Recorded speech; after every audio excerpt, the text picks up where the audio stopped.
Alors, voici l'énoncé qu'on va traiter maintenant.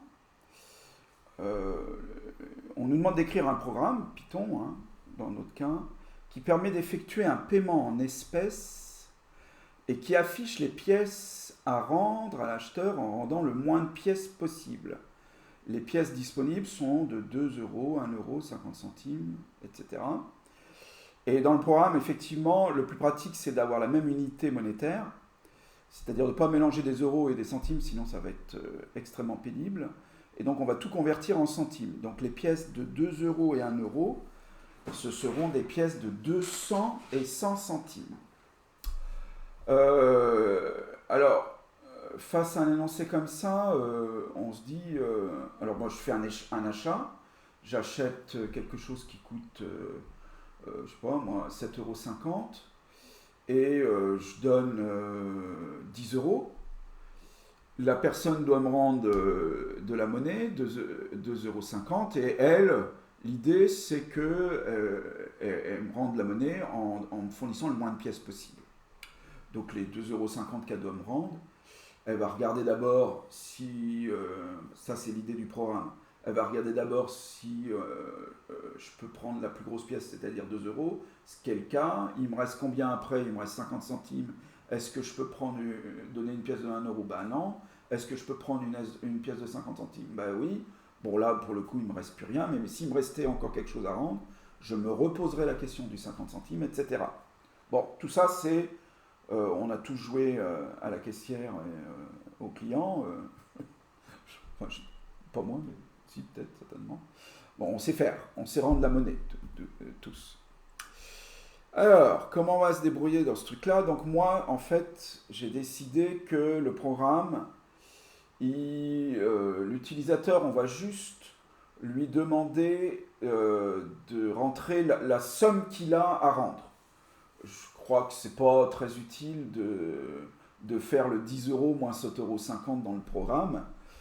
On va dire que la personne sait faire ça, mais au niveau des pièces, pour certains, c'est un petit peu compliqué, probablement. Donc, la seule sollicitation de l'utilisateur qui aura dans ce programme, c'est combien il faut rendre. Alors, on va complexifier un petit peu nos programmes quand même, et donc notamment on va mettre en place une fonction qui va rendre la monnaie. Alors vous allez voir comment, parce que c'est un peu particulier. Elle a deux arguments. Elle va avoir la somme et la monnaie. Mais en fait, là vous voyez cette syntaxe-là. Très souvent, il y a somme et monnaie écrites tout seul. Mais là, on les initialise. On impose l'initialisation de somme et monnaie. Donc pour l'instant, je ne sais pas trop qu'est-ce que ça signifie ce truc-là. J'expliquerai au fur et à mesure. Enfin, je ne sais pas trop. On n'a pas besoin de le savoir tout de suite. Donc en tout cas, somme, ça va être initialisé à 0, et monnaie qui est une liste va être initialisée à une liste vide. Alors là, vous avez le mot-clé global qui signifie que vous allez utiliser des variables qui sont définies à l'extérieur de la fonction. Si vous ne le faites pas, c'est compliqué de les récupérer. Donc là, on fait une déclaration de ce type-là, avec caisse et prix qui vont être à l'extérieur initialisés à l'extérieur de la fonction. Cette ligne-là, ce print-là, c'est pour voir les étapes intermédiaires s'afficher dans la console. Une nouvelle fois, on verra à l'affichage pour bien comprendre ce qui se passe. Là, je recopie la liste monnaie à chaque appel. Vous allez voir ce qui va se passer. Je vais appeler plusieurs fois la fonction rendre monnaie. Je vais la recopier parce que si je la recopie pas, je la perds et il y a un message d'erreur. C'est pas absolument indispensable de bien comprendre cette ligne-là. C'est plutôt le reste qu'il va falloir bien comprendre. Ensuite, je vais boucler en fait sur. Alors je vais commencer à expliquer. Il y a 4 variables dont je n'ai pas expliqué ce qu'elles étaient. Il va bien falloir à un moment que je vous explique. Caisse, ça va être la liste des pièces qui sont à ma disposition. Alors, ça va être la liste des types de pièces. J'ai à ma disposition des pièces de 2 euros, donc de 200 centimes. Donc il y aura dans la liste caisse, il y aura, on va le voir un peu plus loin, il va y avoir comme premier élément 200, comme deuxième 100, etc., troisième 50. Donc ça, c'est la liste de tous les types de pièces. Cette boucle-là, qu'est-ce qu'elle signifie? D'habitude, on a tendance à faire des for i in range quelque chose. Là, on fait un for, alors i ou n, peu importe, ça ne change pas grand-chose, mais in une liste. C'est-à-dire qu'on va boucler sur tous les éléments de la liste. Le n, dans un premier temps, il va valoir 200, puis 100, puis 50, etc.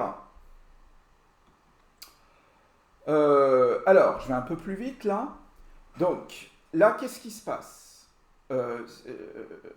La question que je me pose, c'est en fait celle-là, c'est lorsque j'additionne. Alors, la somme, c'est en fait, au final, la somme, ça va être la somme à rendre, au final.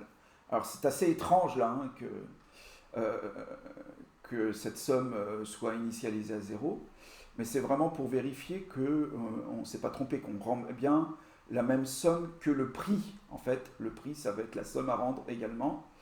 Ça va permettre de comparer somme et prix et de savoir qu'on ne s'est pas trompé.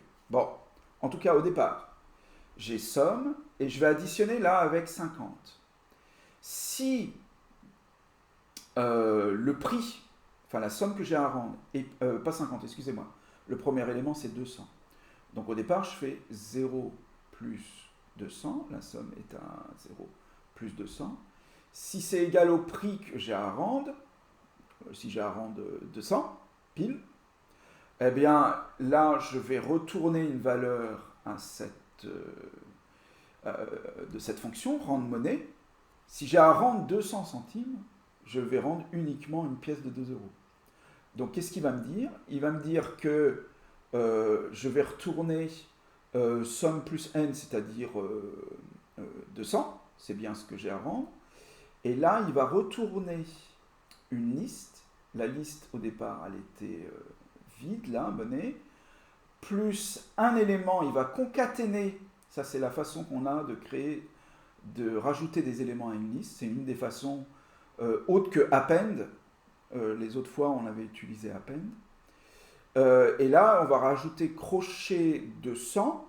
Donc cette liste ici prendra un seul élément comme valeur, 200. Et donc, si on est dans cette configuration-là, c'est-à-dire que le prix à rendre, la somme à rendre, est de 200 centimes, on va renvoyer la somme qui est à rendre, c'est-à-dire 200, et la liste de toutes les pièces qu'il faut donner, une seule, une pièce de 2 euros, de 200 centimes. Sauf que ça ne va pas arriver très souvent, ce truc-là. Et donc, qu'est-ce qui se passe après? Il faut que je vérifie. Si par exemple 200, c'est plus grand que la somme que j'ai à rendre, je ne vais pas donner des pièces de 2 euros. Si j'ai à rendre 75 centimes, 200 centimes, c'est plus grand que 75, que ce que j'ai à rendre. Il est hors de question que je donne deux personnes, que je donne 2 euros au client. Donc là, ce test-là ne sera pas, sera vrai, pardon, parce que c'est inférieur. Alors attends. Non, ça ne sera pas vrai, donc là, ça sera fini. Ça sera fini, si c'est le cas. Si la somme, elle est inférieure à ce que j'ai à rendre, donc là, je vais pouvoir donner des pièces. Et c'est là le moment qui est un peu délicat, qui n'est pas facile à comprendre. Ça s'appelle la récursivité. D'où le titre ici. La récursivité, c'est quoi? Alors, c'est vrai, ça existe dans tous les langages de programmation. C'est le fait qu'une fonction s'auto-appelle. Vous voyez là, rendre monnaie, elle s'auto-appelle, elle s'appelle à l'intérieur de la fonction. C'est assez surprenant. Donc c'est la notion de récursivité qui est un peu liée à tout ce qui est récursif en maths. Et donc là, en fait, je rends la monnaie, mais cette fois-ci sur somme plus n, qui est la dernière somme que j'ai en mémoire, et avec la dernière liste qui a été mémorisée. Voilà. Et donc, alors là, on va avoir besoin, je vous conseille vraiment de regarder ce programme dans Python Tutor, hein, bien entendu, pour pouvoir comprendre ce qui se passe. Mais l'idée, c'est de s'auto-appeler. Alors, en attendant de voir ce qui se passe, sur Python Tutor. On finit quand même de regarder les derniers éléments du programme. Alors là, on n'est plus du tout dans la boucle, on n'est plus du tout dans la fonction. On initialise caisse, donc avec toutes les pièces, tous les types de pièces, hein, parce que je peux avoir plusieurs pièces de 2 euros, etc. Ça, c'est tous les types de pièces. D'ailleurs, ça ferait l'objet d'un programme encore plus compliqué. C'est, je sais combien j'ai de pièces dans ma caisse. Par exemple, j'ai plus de pièces de 1 euro. Il faut que le programme il gère ça, parce que là, actuellement, moi, mon programme, il va rendre la monnaie en partant du principe qu'on a un nombre illimité de pièces de 2 euros, d'1 euro, de 50 centimes, etc. Et ça reste déjà relativement complexe. Et donc imaginez si on a le nombre de pièces, c'est beaucoup plus compliqué. Donc c'est des types d'algorithmes qui sont d'un niveau largement supérieur à ce que vous avez besoin d'avoir vous. Donc là on initialise la caisse avec tous les types de pièces. Là, alors moi, c'est mon interprétation d'énoncé. Je ne fais qu'une seule sollicitation auprès de l'utilisateur, c'est je dois rendre combien. Alors là, je me suis autorisé à mettre in parce que tout va être en centimes. Et là, pour le coup, il n'y aura pas de décimaux. Hein. Si je donne toutes les sommes monétaires en centimes, j'ai que de nombres entiers. Donc le INT, il est bien adapté ici. Et là, j'appelle la fonction. Quand on crée une fonction dans un programme Python, il faut l'appeler. Et là, elle a besoin d'avoir deux... elle retourne, je vais peut-être retourner un tout petit peu quand même à la fin, elle retourne deux variables, la fonction. Il faut regarder au niveau, il y a des returns. Ce return-là, je ne me suis pas arrêté beaucoup. C'est si jamais il y a un souci, il faut quand même retourner quelque chose à la fonction. Mais là, il y a deux returns qui me renvoient à la somme pour confirmer que la somme, c'était bien celle que j'avais rentrée initialement, et la liste de toutes les pièces qu'il faut donner, à chaque fois. Donc je donne deux variables de retour, et la syntaxe Python, pour pouvoir récupérer deux variables à travers une fonction qui retourne deux variables, c'est de donner des noms à ces variables séparés par une virgule. Alors là, la somme à rendre, normalement ici, ça va être exactement la même somme que j'ai rentrée moi en tant qu'utilisateur. Et le détail, ça va être une liste de toutes les pièces qu'il faut rendre. Alors là, cette fois-ci, il peut y avoir plusieurs pièces de 10 centimes. Hein. Donc il va y avoir, en gros, le type de réponse, ça va être une liste, crochet, 200 s'il y a une pièce de 2 euros, 100,100,100 s'il y a... alors ça ne pourra pas être le cas parce que comme on veut rendre le moins de pièces possible, au lieu de rendre 3 pièces de 1 euro, j'aurais plutôt fait de rendre une pièce de 2 euros et une pièce de 1 euro. Donc on n'aura pas de situation où il y aura plus d'une pièce de 100 centimes. Hein. Bon alors, donc 200, 100, 50, c'est pareil, je ne peux pas en avoir plus de 2, je ne sais plus, 20. Alors là, 20, il peut y en avoir 2. Il peut y avoir 20,20. Parce que 20 plus 20, ça fait 40 centimes. Je ne peux pas rendre avec la pièce de 50 centimes. Alors, bon, tout ça, normalement, devrait se clarifier à l'aide d'exemples. Alors là, on va se concentrer sur 34. Alors, 34, c'est pas 34 euros, c'est 34 centimes d'euros. Je dois rendre 34 centimes d'euros à mon client. Au départ, alors c'est là le print avec ce petit truc là qui était un petit peu bizarre, mais c'était pour simuler les étapes. L'initialisation de ma liste, c'est quand j'appelle la fonction, on a vu c'est somme égale 0, et la liste, elle est initialisée à une liste vide. Donc les deux variables qui vont être retournées à l'initialisation, c'est ça. Après, qu'est-ce qui se passe ? J'ai essayé de regarder si je pouvais rendre une pièce de 200 euros. De 200 centimes, de 2 euros. Ça ne marche pas parce que 200 n'est pas plus petit que 34. Puis j'ai essayé avec 100. N'est pas plus petit que 34, ça ne marche pas. J'ai essayé avec 50, ça ne marche pas. Ça commence à marcher à 20. Donc là, je vais pouvoir rendre une première pièce de 20. Il me reste 14 centimes à rendre. 14 centimes à rendre, je peux plus. 20, c'est plus inférieur. Donc je passe à 10. Je peux rendre une pièce de 10 parce que 10 est inférieur à 14. Il me reste donc 4 centimes. Il me reste 4 centimes, il y a des pièces de 2 centimes. Et donc là, je me retrouve dans la situation où c'est pile égal à ce qui reste. Le premier test va me permettre d'achever le truc. Et donc les 2 centimes qui restent vont être rendus avec une pièce de 2 centimes. Et ça sera fini. Non, ça ne sera pas fini, qu'est-ce que je raconte? 2 centimes, il restait 4 centimes.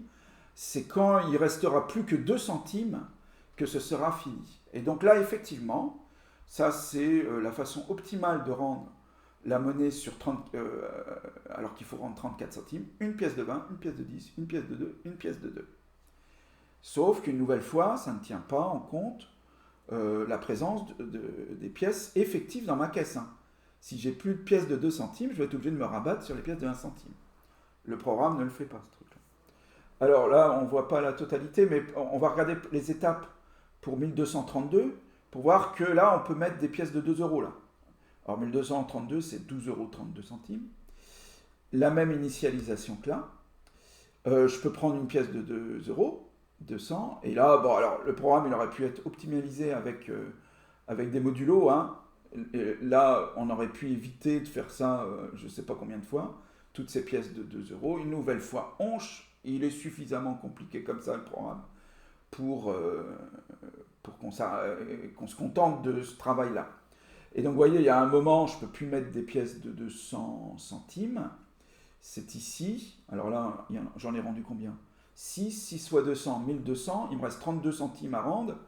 32 centimes à rendre, bien entendu, je ne peux pas les rendre avec des pièces de 2 euros. Donc, on arrive aux pièces de 20 centimes, etc., etc.